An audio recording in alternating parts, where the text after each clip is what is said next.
From the home of Shola Akintunde Lagata Films, Onyabo. Ohun tó ti fogún ọdún bàjẹ́ ọjọ́ kan káàtún ṣe o àmọ́ ohun èèyàn ṣòun lò wọ́n lọ́hùn Onyabo. Ẹni tẹ́mi àkàn ni ó yàgò bá yá rí ilẹ̀ alára gbé yìí. Èmi Jímọ̀ tọrọ mo lówó lọ́wọ́ mo lókè mo tún lágbára.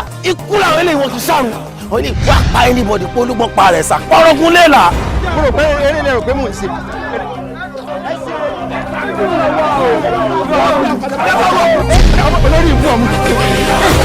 Ẹni mi bí ẹni wípé èmi làgbà tó jẹ́ wípé mo fẹ́ kó rí ọmọ yìí kó wọ́. Ṣé rí ìyálóde òun ní fi ìlú yìí lùgbùlùgbù ìyálóde ti parapọ̀ mọ́ Àkànní olórí àwọn Onyabo.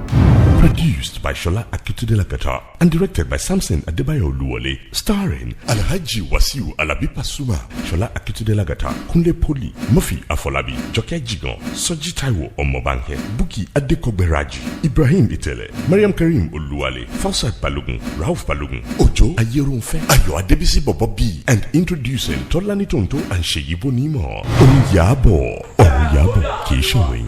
marketed and distributed by T-Molak International Enterprises Limited, Block EU12, Suite 13, Arena Shopping Complex, Oshodi Bolade. Telephone 081-45-384-73. Onyabo.